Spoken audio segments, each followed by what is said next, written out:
What's up, people? I'm Erica, and this is Cocktails and Capitalism, a podcast that pairs crafted beverages with stories distilled from our capitalist hellscape. And today we are joined by our anti-capitalist bartender friend, Jesse Torres. He makes all of the drinks for the show, and he does a brilliant fucking job with that.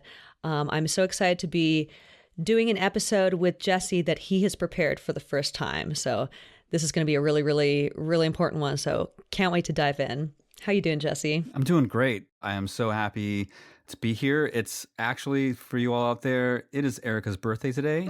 So it is so awesome to be here, not only recording an episode with Cocktails and Capitalism and Erica, but to be able to celebrate it with her. And so I'm glad that we're able to do this today on your birthday. And if you all have a glass with some kind of drink, I would ask you to raise it right now and help me in giving a little toast. And a little cheers to Erica. Thank you so much, Erica.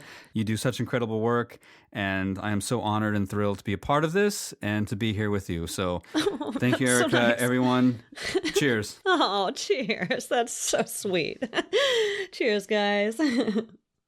Oh, that was the nicest thing, dude.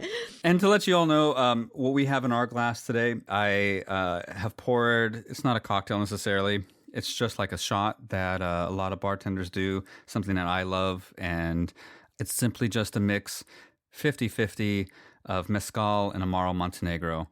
We call them M&Ms for Mezcal and Montenegro.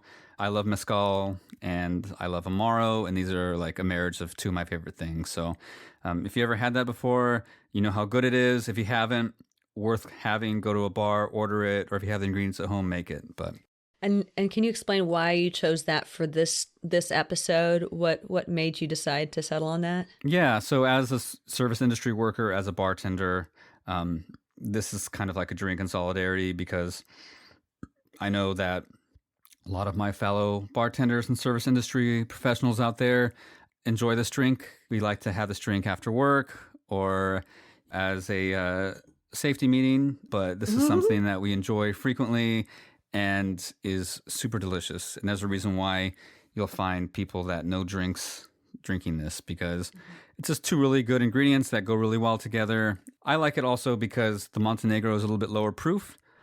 So this isn't like high octane necessarily, is a little lower ABV. So you can enjoy a little bit more and you don't have to get like shit-faced. But I'm sure you easily could. Yeah, with you usually this drink. could. Yeah. Yeah. So it just makes it easier to control it and to figure out what you like. Yeah, totally. And I love the smokiness plus the Amaro taste together is a really nice combination. So delicious. But yeah, let's dig right in. So the topic today is going to be tipping, both the history of tipping and kind of looking at this practice in modern day, how it's a kind of fucked up thing that has fucked up origins. So yeah, Jesse, do you want to just kind of dive in and start with telling us a little bit about kind of your background and why you decided to focus on this topic? Yeah, absolutely. So the reason why, this is so near and dear to me is because, I've been in the service industry for 20 years now, but I started working in the service industry kind of after high school when I was in college. I was living in El Paso. I worked, my very first job in the service industry was working at Applebee's. I was a cook there. I worked in bars after that as a bartender. A good portion of my working life has been either in restaurants or bars. So that's either as a person that's been receiving tips, but I also did at one point own my own bar, and I've managed bars and restaurants. So I've been on the other side too of paying people and making sure that, they're properly paid. Yeah. So, I've seen it both ways. And the issue of tipping is something that's a lot of people are aware of it, but we're in a place where tipping has become so entrenched in the culture of America and is often at times seen as something that's so American that, it's hard to see a different way of doing things. Yeah. Much like how capitalism is, like we see it as such an American thing, or people see it that way, that it can be hard to see something different outside of that. And how could we replace that, Such a good point. I think we're at a point in our culture and society. The zeitgeist is going, we're seeing a lot of the labor movement, and we're seeing a lot of organization around that, and we're seeing a lot of much more progressive thinking in terms of labor and working. And, we've already started to discuss in the service industry what tipping is and what it looks like in a more progressive America. And some places have already started to deal with it and have tried to move on or are moving on away from tipping.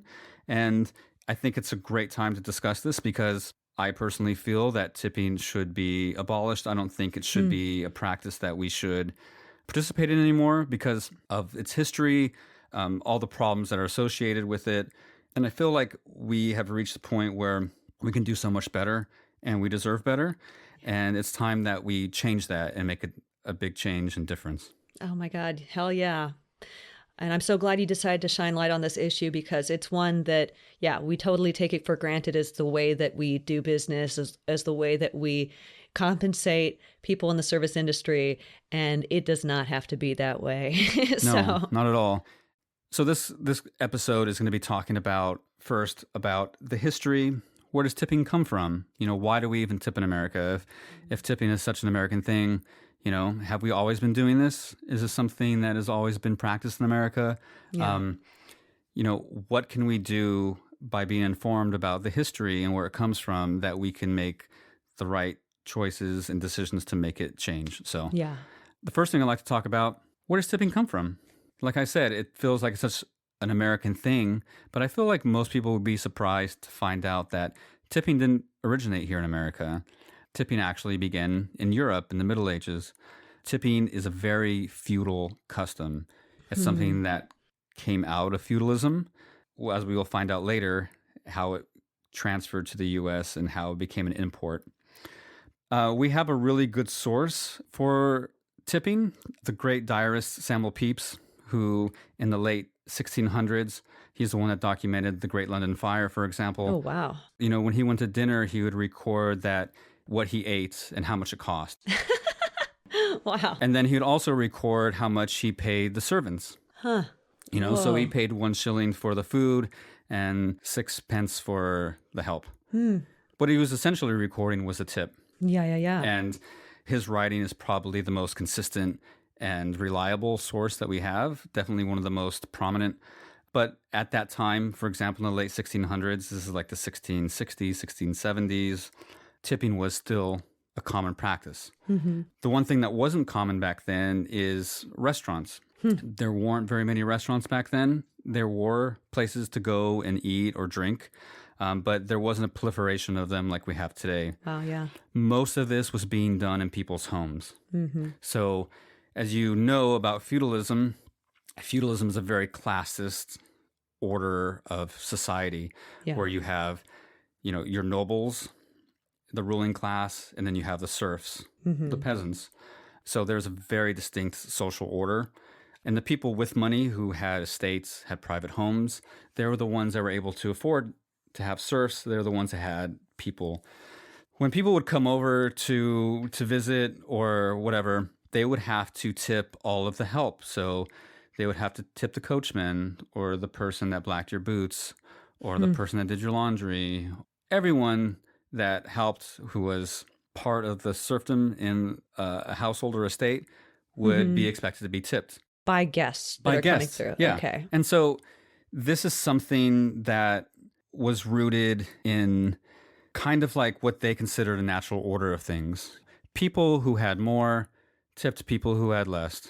It was a very natural hierarchy. It was basically like a caste system, and it was just the way things were, If you had money, you were expected to tip the people because it was seen as the people who were below you, you were doing them a good for something, some act of service that they were performing for you. So there's almost like a good, like morally sound reason for it to be happening at the time where it's like almost redistributing the wealth of the wealthy into the hands of people that are serving them and that need. So. But it seems like that. But it was probably more sinister than that because it was seen as these people were inferior. They were the servants.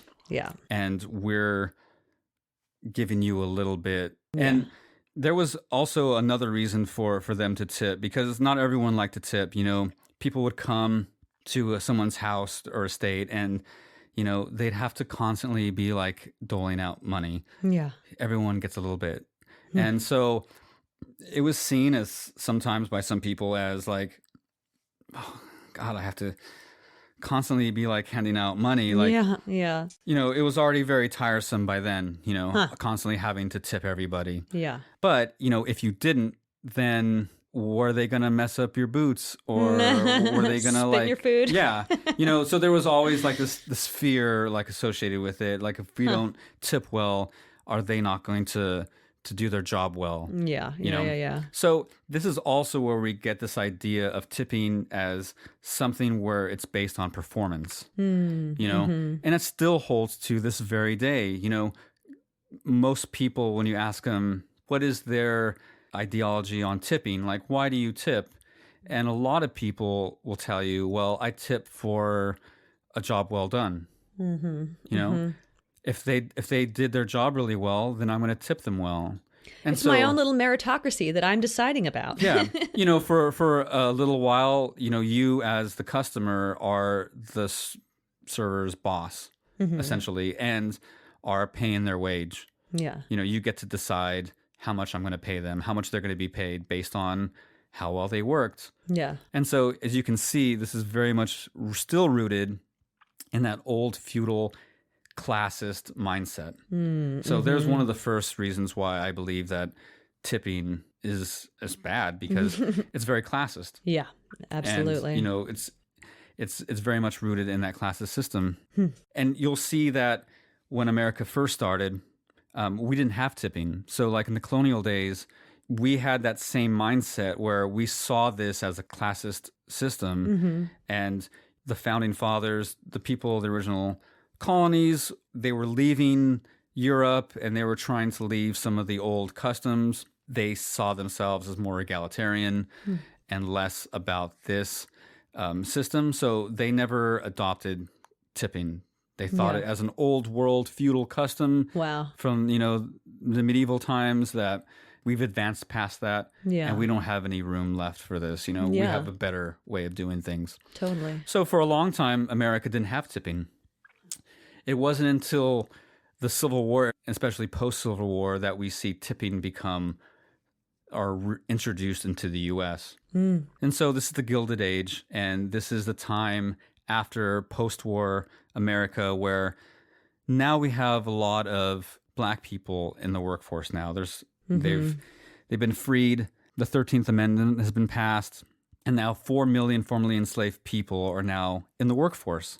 Obviously, the workforce is flooded. And these people, now that they've left slavery, are expected to find jobs and be paid. So you can see how this is going to create like a problem, because obviously there definitely wasn't 4 million jobs just readily available. A lot of formerly enslaved people turned to sharecropping. A lot of people turned to the restaurant industry, especially in the North. So the big cities like Chicago, New York were starting to have more restaurants, because post-war, people started to bounce back. There was starting to be more wealth. And also people were starting to travel more, especially to Europe on a regular basis. Yeah. So people traveling to Europe were going there and picking up customs from Europe, where they still had tipping. So they saw that they had tipping. Sometimes they brought it back to the U.S. Also, a lot of immigrants were coming into the U.S. who were used to the tipping model. Oh, wow. We have these two dynamics. And then we also have, like we said earlier, a huge influx of Black workers into the workforce. A lot of them were going into the restaurant industry.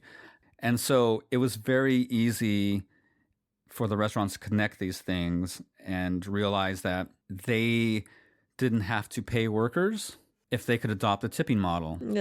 God, yeah. Because they would get paid through tips. Yeah. It's very exploitative in nature. Yeah. And we still see this today, and we'll talk a bit more about that later. But, as more restaurants became operational and more people were in the workforce, they needed this help. If you know anything about restaurants, Restaurants have always had very thin margins. So anywhere they can cut costs, they'll try to cut costs, whether Yeah. it's with products or with labor.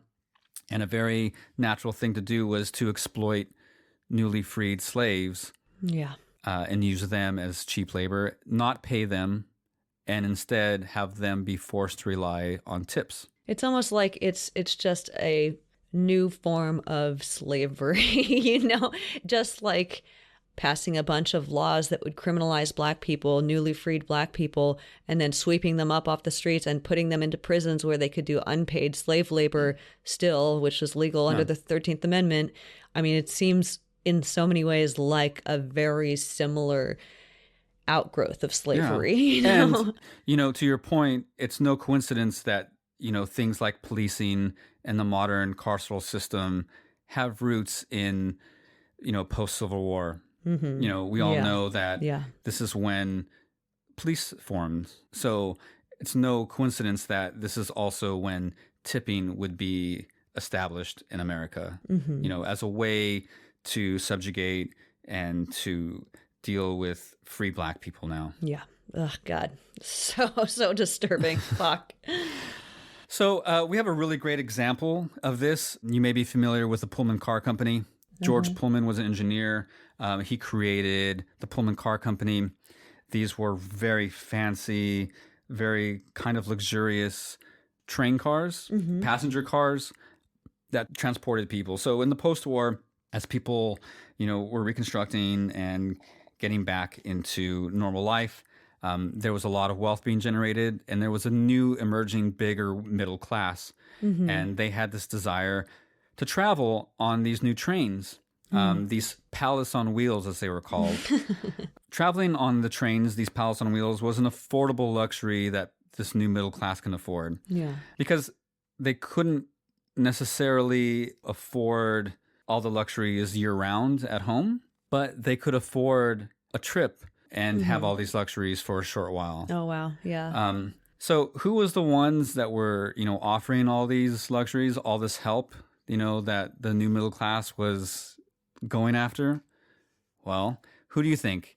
It was Southern black men. It was newly freed slaves. And George Pullman only hired Southern black men. Wow. And God damn it. And why did he do this? Well, this is in his own words. He said, "The plantation has more or less trained them to be pleasing to the customer." Fuck. Fuck. So bad. So, obviously he was exploiting, their nature and that they've developed from slavery, and just transferring it into a new way. So taking it off the plantation and still using that slavery attitude to basically be help on the train cars. You guys know how to be subservient Yeah, and absolutely. feed the desires of a master. You'll be perfect.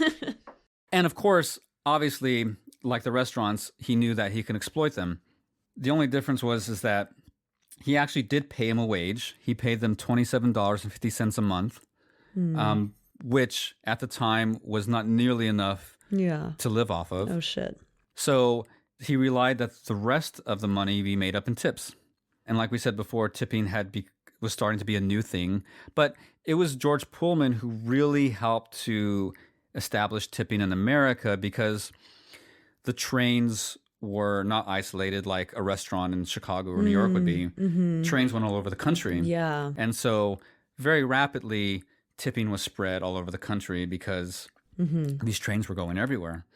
And so it became more accepted and definitely more practiced. So he's deliberately trying to create a upper class, lower class experience that people can opt into, even if they're not like really upper class, but they can then participate, go on one of these trains and feel like that. It was basically like feeding them an illusion. Like, hey, for however long you're on our trains, we're going to treat you with all these luxuries. You're going to have your own porter who is going to take care of your every wish. He's going to take care of your bed, play with your children, fetch you whatever you like. You can't afford to have your own private help at home, but while you're on our trains, you can.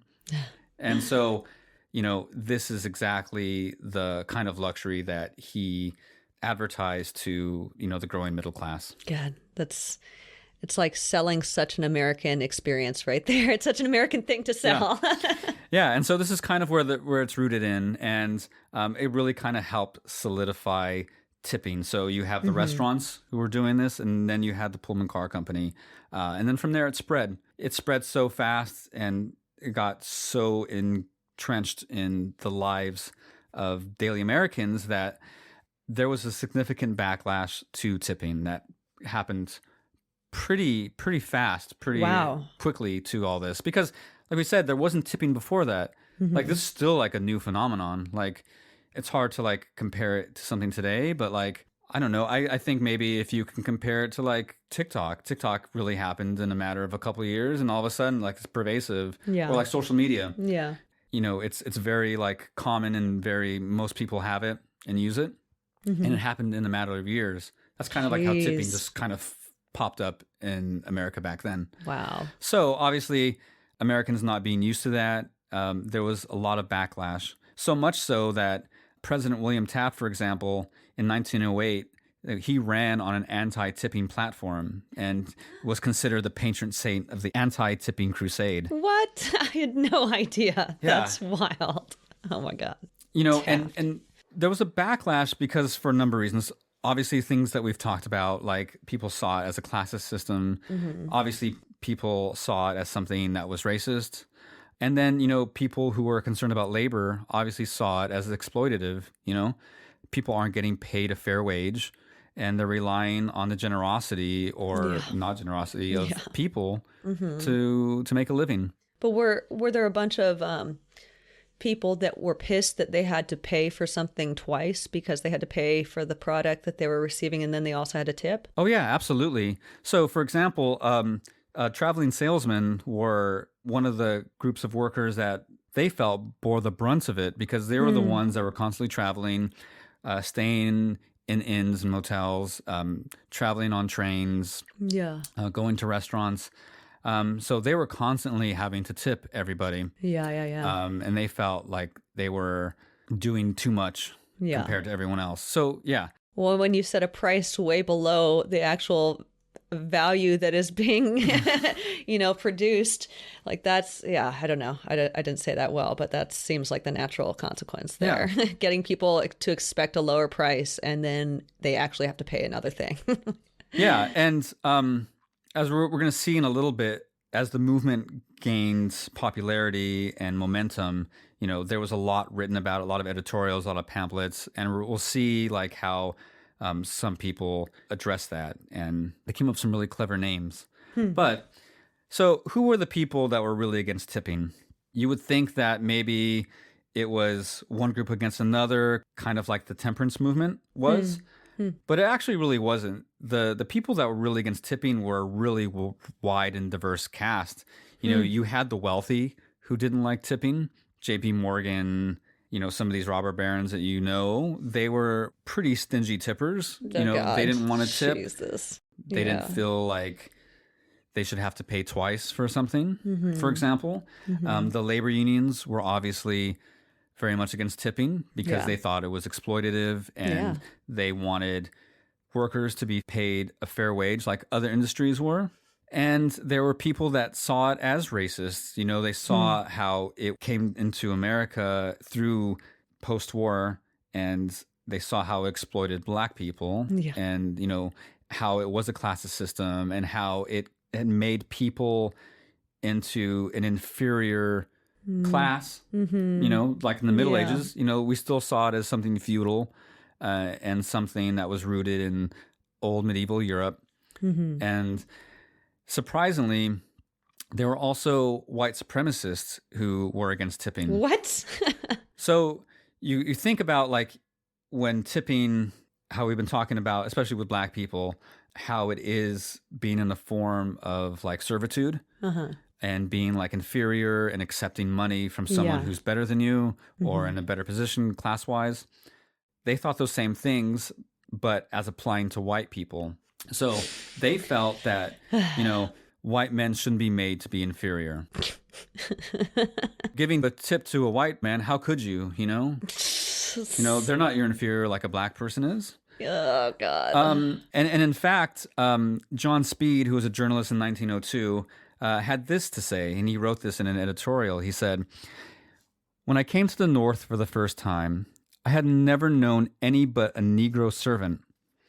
Negroes take tips, of course. One expects that of them. It is a token of their inferiority. Yeah. But to give money to a white man was embarrassing to me. I felt defiled by his debasement and his servility. I do not now comprehend how any native-born American could consent to take a tip. Tips go with servility, and no man who is a voter by birthright is in the least justice to being in service." Oh God. Oh God. Yeah, just to note that he says any man who is a voter. This is 1902. Obviously, black people could vote at this time, Oh. but he was not acknowledging, as a white supremacist, black people, in this. Yeah. He still felt that being a voter meant you were a white Oh, male. jeez. What a piece of work, man. Yeah. So it's embarrassing to me to give a tip to a white person. Yeah, because you were signaling their inferiority, like, Oh God. but it was okay to give it to a black person because they were obviously naturally inferior. Oh God. And so this was like the mindset of tipping. Yeah. It beautiful. I mean, horribly illustrates that mindset. So I'm glad you included that quote. Holy shit. Yeah. And, this is just one quote. There's so much that you could read, or there's so much that's written about this. There were anti-tipping societies that started popping up around the country. And Whoa. as there were a lot of societies back then, temperance societies, voting societies for women, there were groups that came together under, the goal of doing something. And their crusade was anti-tipping. So, for example, there was the Society for Prevention of Useless Giving that was started in New York. There was the Useless giving. Anti-Tipping Society that was created in Georgia in 1904. This one was, in particular, had, over 100,000 members in it. Wow. So significant support for this kind of stuff. Yeah. And then there was even a notable example, Leon Trotsky, when he came to America to visit, he saw that we tipped here still and refused to tip people. He refused to tip workers because he didn't want to subsidize the exploitation of the workers. He said that, I don't want to be a part of your old archaic system. Yeah. The owners should be paying the workers properly. And that's it. I'm not going to be a part of it. I mean, what a weird approach. Like he's right about the points. It's a bad system, but to not then pay these workers that are doing the work, who are then getting more exploited because they're not getting the tip that they're relying on, is a little bit, Absolutely. That's rough. Yeah. And, that's a very hard line that still, when people think about how can we abolish tipping, is still something that comes up to this day, Yeah. On the one hand, you want to make sure that workers are taken care of and they're being compensated fairly. And on the other hand, you don't want to be a part of this. You want it to be abolished. Totally. One, you can't have the chicken before the egg, or can you? I don't know. This is something that is still a problem today. So, yeah.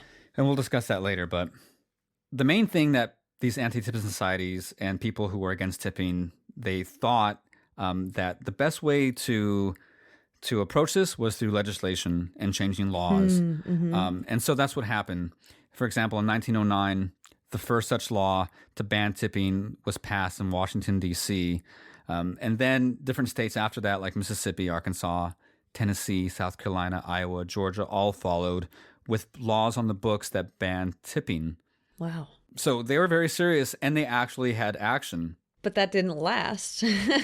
Exactly. It didn't last. And why do you think it didn't last? Because of the interests of businesses that want to pay their workers as little as possible, and the wealthy. But that's part of it. But mostly because it was really unenforceable. How could they stop someone from giving extra cash? Yeah. Yeah. How could they really enforce this? Like, there were a lot of places, how could they enforce, tipping to be illegal, essentially? Yeah. It was very hard to do. It feels like instead of doing that, just enforce the basic minimum wage, Well, yeah, absolutely. But this is 1909, Yeah, yeah, in the early 1900s, and the idea of a minimum wage wasn't quite fleshed out yet. yeah. It would take another at least 30 years Oh before shit. we had a minimum wage. Mm-hmm. But yeah, that is actually something that is a perfect example of how we could fix this. Yeah. Just everyone has the same minimum wage. Mm-hmm. And that kind of solves tipping, doesn't it? But we'll see why it doesn't later. Oh shit.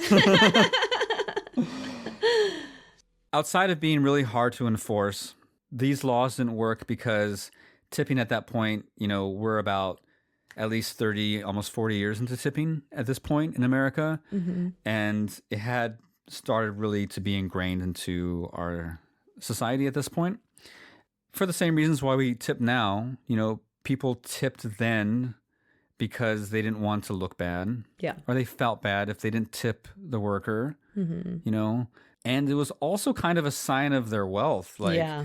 if, I'm rich, I can afford to tip better. Yeah. And I can, like, show off that I tipped better. Yeah. And, it's a sign of, like, their, like, class. Yeah, it's an ostentatious display of their class standing. Yeah. Yep, totally. So, between all these things, none of these laws, like, really worked. Mm-hmm. Even though they tried to pass them, and they did pass them, people Wow. were still tipping, and it didn't really actually stop tipping at all. In fact, it kind of made tipping even more What? Oh no.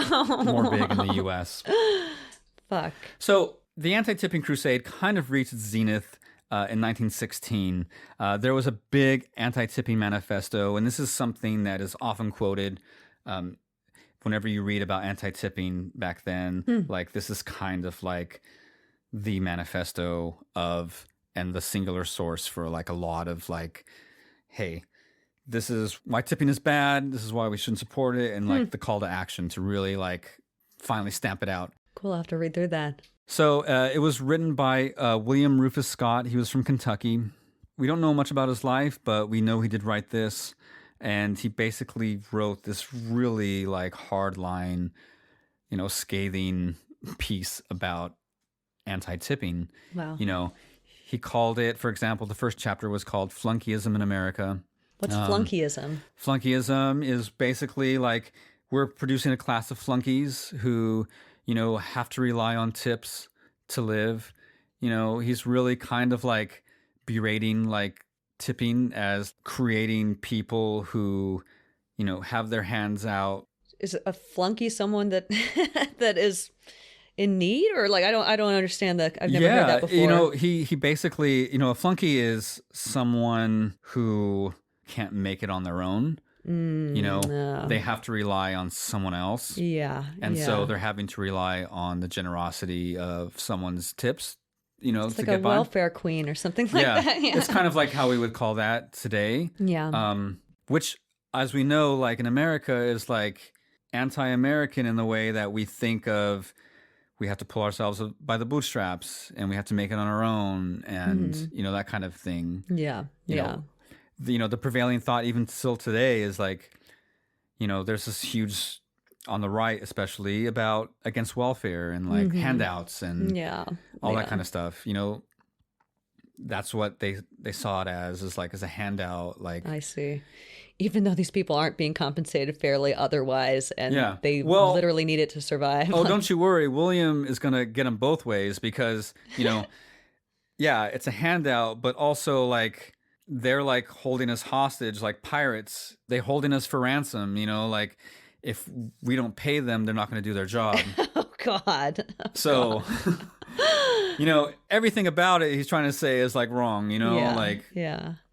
And there's a chapter where he called it the itching palm. Like, there's 5 million itching palms outstretched asking for tips, Yeah. almost like begging, like, in a derogatory way. It's itching for money. He talks about, tipping reduces the workers to meek, flunking servile inferiors, going back to the old feudal days and, the servile nature of tipping, because someone from a better class can afford it is like giving you a handout, giving you money. Yeah. He even so far as to call America the land of the fee, a play on the land of the free, because he said everywhere you go, you have to give people their little fee, little tip, Yeah. And ultimately, like, he says that workers should be paid properly. And that's the only way tipping will end. If people are paid their fair wage, there wouldn't be a need for tipping. And he calls on people to take action the same way that, the temperance movement has called people to take action. The suffrage movement has called people to take action. Yeah. And these were very well organized and thought out movements that were definitely becoming huge at the time. Remember, this is 1916. So suffrage movement was like at its prime right there. And so was the temperance movement, Wow, yeah. Just a few years later, the temperance movement would gain their big victory with the 18th Amendment with prohibition. So what happened with the anti-tipping movement? It seems like it obviously didn't succeed because we still fucking have tipping in America. So yeah, how did this play out?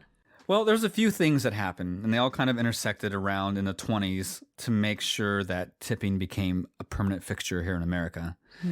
Number one was the National Restaurant Association. This is still around, and if you've been in the service industry, you've probably heard of them. They're still very prominent, and they still have a big say in legislation around service industry in America. They were started in Kansas City in 1919. Wow. The second thing is the 18th Amendment, like we talked about, prohibition. This is meaningful in that once prohibition passed, it cut out alcohol sales from restaurants. Alcohol sales are today, and were back then, still a big part of revenue. Yeah. So once you cut out alcohol, revenues are going to drop. Because the margins, like you said, are so small for restaurants. Yeah. So once they cut out the alcohol and revenues drop, now you have even less money to work with. Yeah. And so obviously tipping was an exploitative thing to have restaurants not pay them already. So now that restaurants have even less money, there's really no chance that they're going to pay them anymore. Yeah. So this also helps to ingrain the idea that now that we have less revenue, we have less money to pay workers. Now we have a bigger reason to have them rely on tips. Wow. God. And so that was a huge factor in it. And because of that... So prohibition actually worked against the movement to end tipping. Yeah, absolutely. Fuck.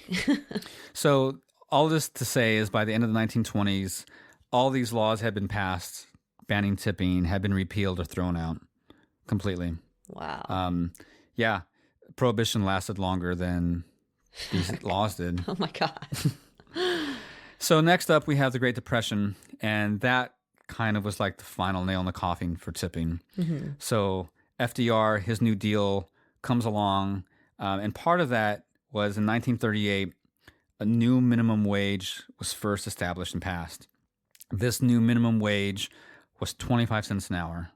So all workers across the board were to be paid at least 25 cents an hour. I don't know what that's worth in 1938. Is that like a really horrifically low amount at that time? It's pretty low, but it's not terrible. Okay. And I don't have the numbers on me. From what I understand, it's about like where the minimum wage is today. Okay. Uh-huh. And I say the federal minimum wage, which is at $7.25 right now. Yeah. Which $7.25 an hour right now is not a living wage by far. We all know this. Like $7.25 is sub-livable wage by a lot. Yeah, you can go buy a drink somewhere for that. Yeah, and that's another thing we're going to get into later. But they're being paid 25 cents an hour. But at the time, it was a pretty big win for labor because at least having a floor, people were guaranteed at least this much, was a step in the right direction. Yeah, yeah, totally. The problem is that restaurant workers weren't included in this. What? No.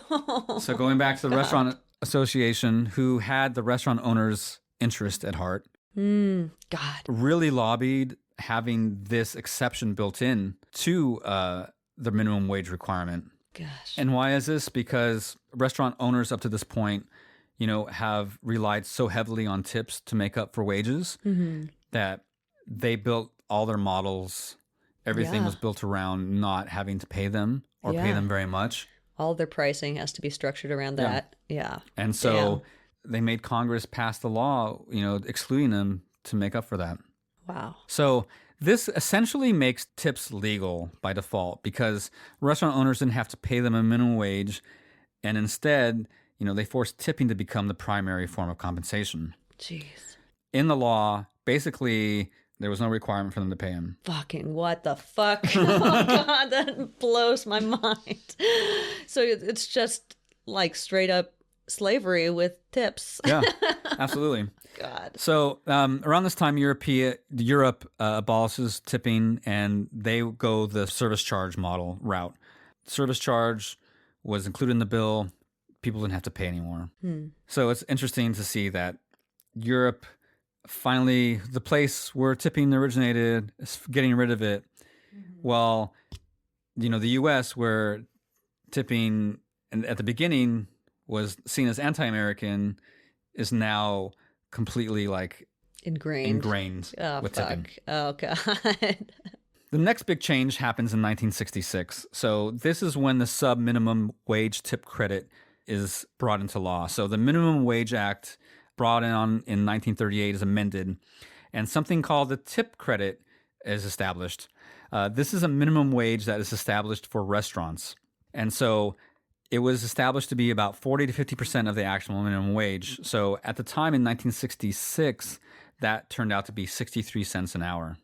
Wow. So that was a separate sub minimum wage for restaurant God. workers. So at the time, the actual minimum wage was higher than that, Yeah. twice as high as that. But for restaurant workers, this is progressive at the time. They finally said, okay, restaurant owners have to pay them, but they're going to pay them at a lower rate. Yeah. And the difference will be made up through tips. Wow. Yeah. So we haven't got rid of tips yet. In fact, we're still further ingraining it into our society at this point. Wow. It's to be a restaurant worker, then you are below the minimum wage workers all around the country in a way. You are like almost lower class than other minimum wage workers. Yeah, absolutely. Ugh.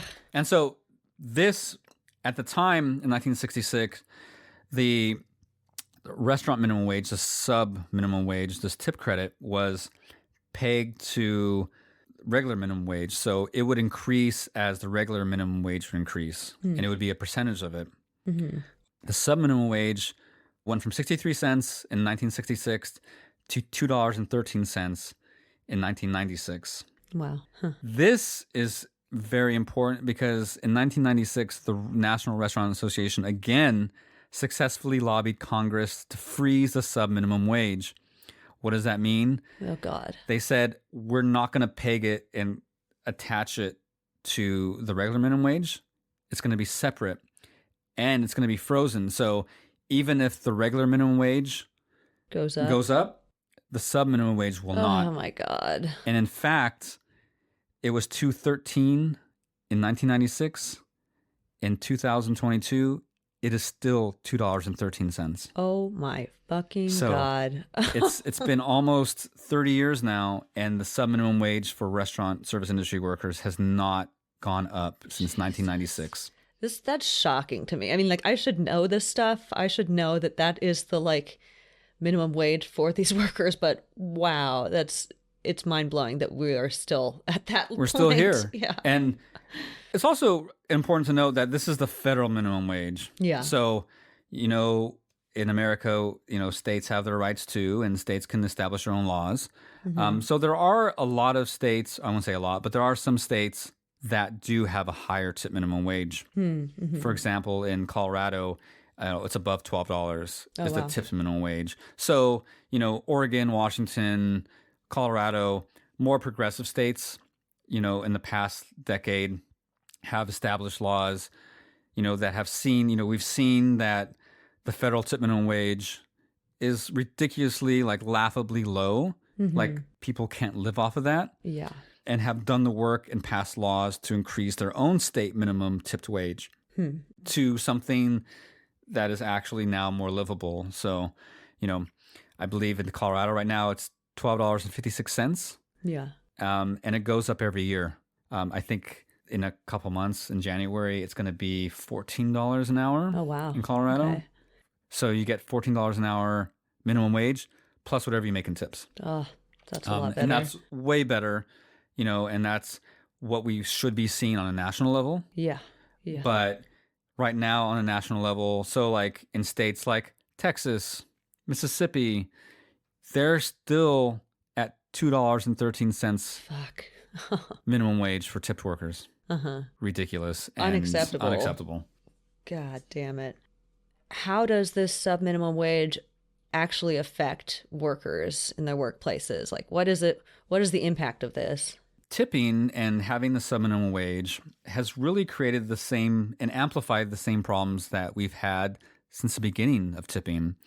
You know, tipping since its feudal days has always been a classist system, rooted in classism, putting a subservient class below. Mm-hmm. And we still see that today. And, it causes a lot of mental health issues for workers. It also causes workers to be at a disproportionate, amount of sexual harassment. Oh, God. For example, like places like Hooters or Twin Peaks, why else, would they have workers dress a certain way if not to like sexualize them as an incentive for people to like tip them? Tip more, yeah. But, that leaves the door open in, other places to sexualize workers, disproportionately, people of color, women, to feel like they have to sell themselves to gain tips, to gain better tips. Yeah. And it leaves the door open for sexual harassment and for people to abuse that and for people to abuse them.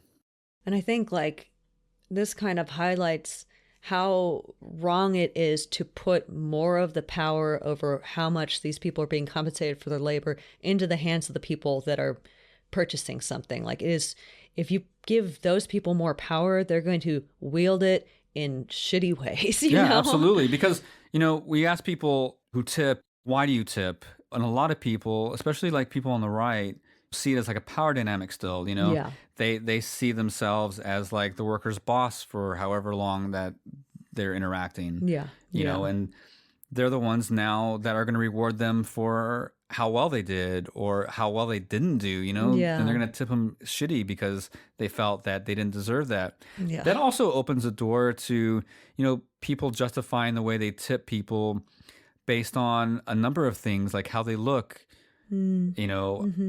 It can be racist, I don't want to tip them because they're black or because of any number of reasons. Or she's not as hot as that She's other one. not as hot as the other one. Or they're a trans person, so I'm not going to tip them. Oh, God. Oh, God. Like there's so many, it leaves it open for just anybody to feel like they have the power and control to be able to tip somebody or not tip somebody because of whatever reason they really want to. Yeah, however they want to discriminate. Yeah, absolutely. God, ugh.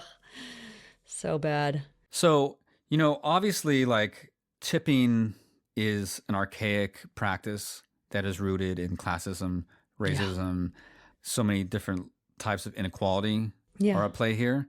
And, I think we can all agree that it's a system that should be abolished. We shouldn't have tipping in America the way we do, because not only is tipping traditionally, something that happens in restaurants and bars, the service industry, you've probably seen tipping pop up in places you don't normally tip at, but now you're expected to tip. The prevalence now of POS systems, point of sale systems, where you're at a place and they turn the screen, and ask you to answer a couple questions. Yeah. Places where you didn't normally tip before. Now they're like prompting you to tip. I've definitely noticed it lately. Like, oh, I was supposed to tip here? Like this, I'm not eating in. This is not usually what I'm used to doing in a place like this. Okay. Yeah. And all that's doing is perpetuating the idea that as a business owner, I can pay people less, or I can offer tipping as a way to compensate more than I normally could have, which can be seen as a good thing. But ultimately, you're just co-opting all these terrible things, this terrible practice, as a way, as an incentive, or as a way to exploit your workers more. Yeah. I mean, and Trotsky's right. Subsidizing the exploitation of workers, that is what tipping does, Yeah. So yeah, I don't know. I'm gonna think about that a lot now. Yeah. So there have been efforts lately. Some prominent restaurants have tried to adopt a no tipping model. One of the big ones was the Union Hospitality Group. The person that runs that is Danny Meyer. And he has, for example, 11 Madison Park in New York and Manhattan, which is one of the top restaurants in the world. Oh, wow. And they moved to a no tipping model back in 2018. Oh, wow. And they tried it out where everyone gets paid basically a very livable and fair wage, salary, and guests wouldn't tip. Everything was built into the price. Yeah. It worked. And then they abandoned it during the pandemic after obviously their revenue was cut and they couldn't support it anymore. Oh, God. Oh, God. Yeah, I was thinking, like, is that something that is possible for businesses that aren't just like the cream of the crop, the fanciest restaurants to do at this point when their margins are so small? So there have been quite a few examples of restaurants, especially some of these prominent restaurants that have tried going to the no tipping model.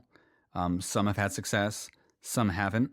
And there's a few reasons why service places have had difficulty in doing this and ditching the no tip model. One of the big reasons, obviously, is that it's so pervasive and so ingrained in American culture and tipping that it would take a large shift in a very short amount of time for it to really, I think, work.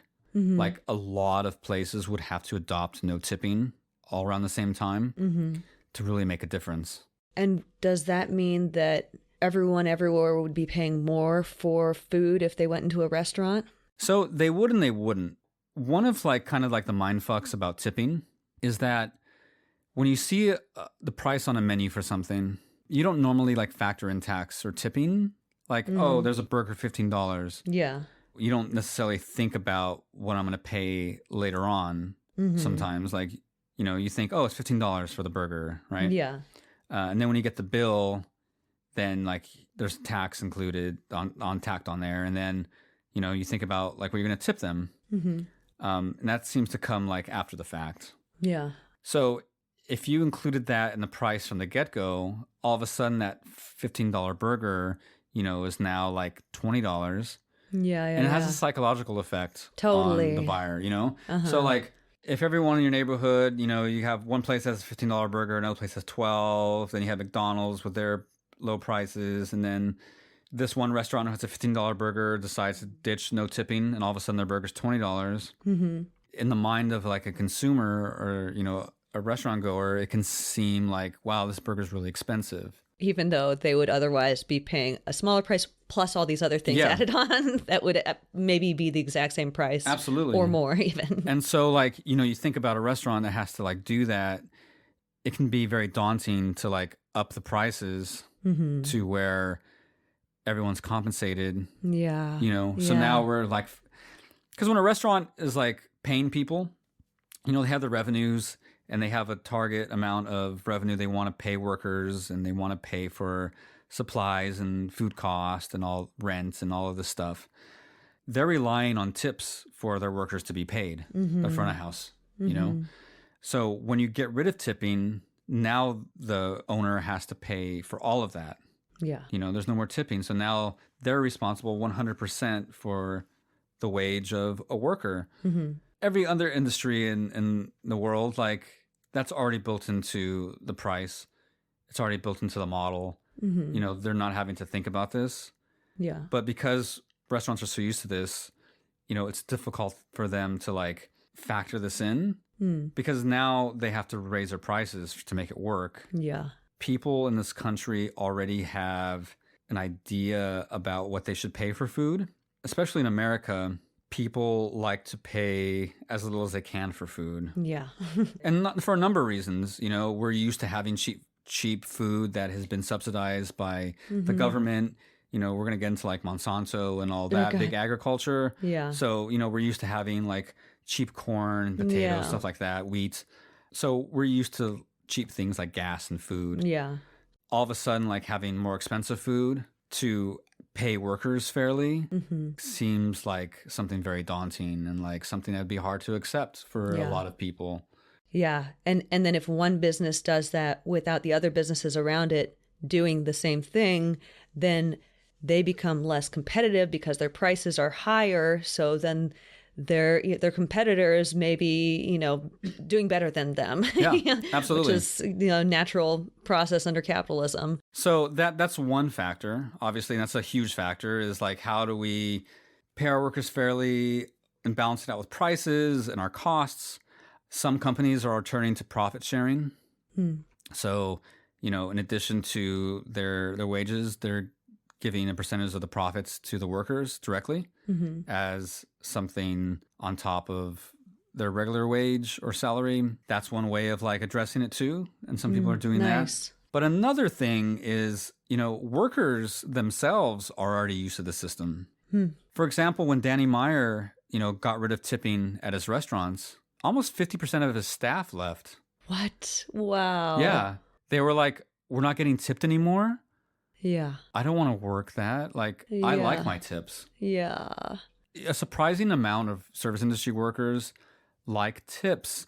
And why is that? Because it's like less, taxed or whatever, is less. Well, there's a whole lot of reasons, and we can like have a whole nother episode on like why, like the psychology behind why some workers like tips. Yeah.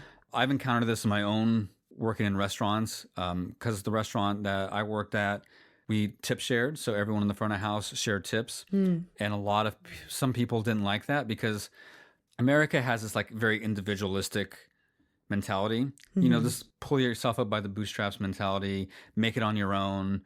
Tipping does that to people, and it kind of reinforces that attitude, because for a lot of restaurants, as a server or a bartender, you're making your own tips. Yeah. So all the money you're making, the tips that you're making from your tables is yours. Yeah. And it kind of reinforces that idea that like the person who's the guest, who's the customer, is paying you. Yeah. So they don't see it as like, I'm like servile and I'm working for them. They're seeing it as like performative, like the better job that I can do, the better I can hustle you. Yeah, totally. The more money I can like squeeze out of you. Yeah. So that's also got its own set of problems. Totally. But so there is that kind of mindset, like I want to be able to be my own master and be my own person who's going to control my own destiny and the amount of money that I can make. Yeah. And so they feel like, it's part of that hustle culture, and like, I'm going to make what I can make. And like, I'm not going to share it. Totally. And I'm not going to like, this is my gig. This is my hustle. I've done this myself, instead of this is just part of the business. Instead of being like in solidarity with workers and coming together, and instead of like trying to hustle and trying to like, you can make $400 in a night hustling, but do you have like health insurance? Do you have dental insurance? Yeah. Like, what about your other workers who maybe aren't as pretty as you or as sexy as you? Yeah. Or they're not as white as you. Or they're they're in the kitchen. They're not even out there. Like there's still a lot of inequality that's not being addressed here, Yeah. And so what the great equalizer is when you pay everybody the same a minimum salary or wage and not have to rely on tips, then a lot of these problems go away, obviously. Yeah. And we've known that for well over 100 years, Oh my God.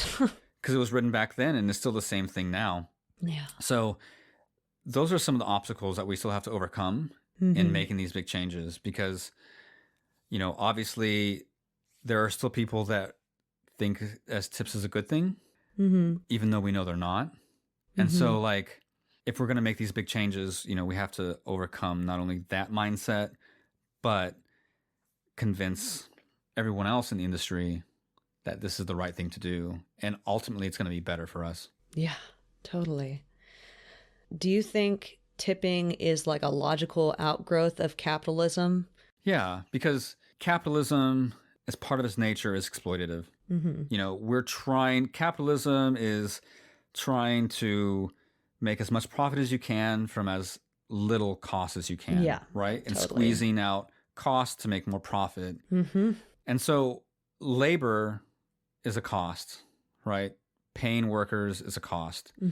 And so it's always been about owners trying to extract as much productivity and work from labor as they can for as little as they can get away with. Totally. Tipping is some kind of gold mine because, like, oh my God, I don't have to pay these workers as Yeah. much as I should. Oh And God. instead, they're going to rely on the generosity of someone else to pay them. Yeah. Oh, how lovely. This is great. It's like a capitalist dream, Yeah.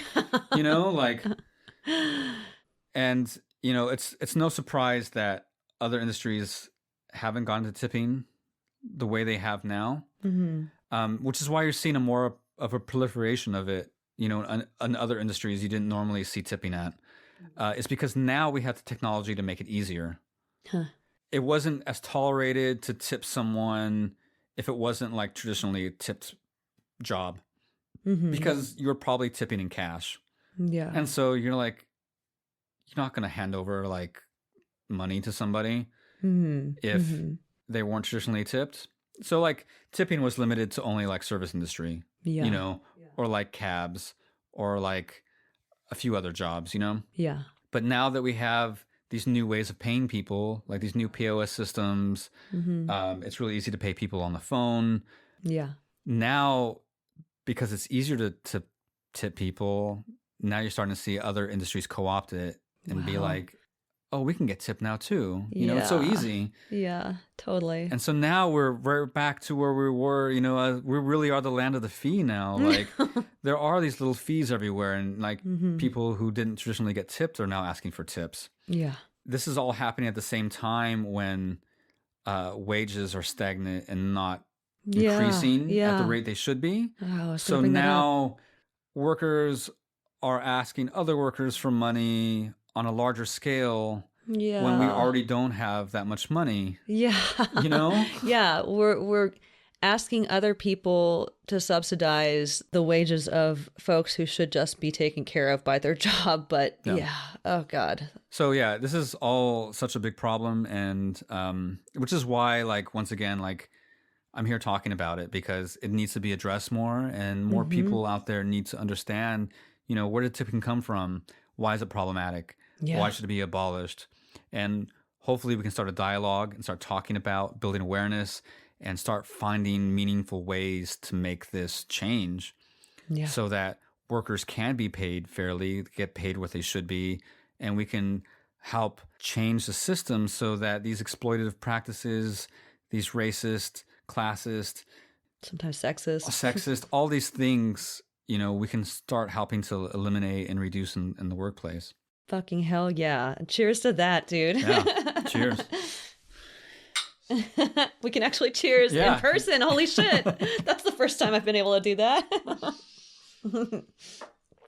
Dude, that was brilliant. Like, oh my God, your layout of that history and your analysis and your ability to tie it back to like just kind of the core principles of capitalism. Like, this is a brilliant overview of what tipping is, how it originated, and why we need to absolutely change it, why we need to get away from it. So yeah, thank you so much for just pulling this information all together in a way that is so concise and powerful and intelligible for folks. I feel like I got so much history just now. Well, good. Yeah. I think, the more we know about it, the more we're informed, not just about tipping. We've, in the past few years, we've really been informed about the police. Mm-hmm. And I think a lot of people now know like where police came from, the history of that, Mm-hmm. why it's problematic, why that needs to change. And we're starting to realize that other systems that we have in America are also rooted in similar, places. Yeah. And Yeah. they have similar problems, and they're exploitative in all of this. And, they need to change too. So they go in hand. And, the way we're going to reach equality and justice and the things that we want in our society to have the best we can for workers, these are things that we need to be informed, be aware of, and actively working to, dismantle and abolish. So Absolutely. Oh my God. Yeah. Any practice that is deeply rooted in feudalism and slavery that we then have not been able to get away from, even though we know that it's unfair and it's exploitative. Like, oh, fuck. We need to tackle this one, guys.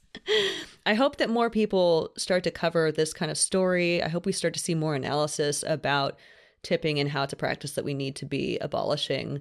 Have you seen any of that like coming out recently? Yeah, restaurants are at the forefront, restaurants and bars. You're starting to see more restaurants and bars across the US start adopting models or working towards models Mm. that work, that don't rely on tips. Hmm. It's really an uphill battle. Yeah. And one thing you can do, maybe if you're not in the service industry, is seek these places out, become patrons, go eat and drink at these places. Hmm. They need the support. If this is going to work, people need to co-opt in, and people need to support the places that are doing this, Yeah. and show that this is something we want to see and we're going to support it. And, Hmm. we're going to make it work because it can work. It just needs to have a big mass to the point where there's a tipping point. And Tipping point. yeah. And where, there's no other choice but to adopt this model because it is the model that works. And not just that, it works, but it is more reform minded and equitable for people who work in it. Absolutely. Oh my God. All right, Jesse. Well, this was such a joy and a pleasure just to be able to hear this from you directly in person, to be able to record this episode with you. Thank you so much for all of the work and research that you put into this one. This was a beautifully done episode, and I can't wait to share it with other people. This is great. Thank you so much, Erica. It's really great to be here. All of you, talk about a lot of cocktails, and I've had a lot of fun making drinks with you all. But, it feels really great to be able to talk about something that's near and dear to me, something that I've worked with and on for a long time, and something that I feel needs to change, and, something that directly helps us all because this helps workers and helps labor in America. And I hope that we can get to a point where things are changed and we can all cheers together under a system that has no tipping. So Cheers once to again, that. cheers to that. Thank you, Erica. Cheers in solidarity.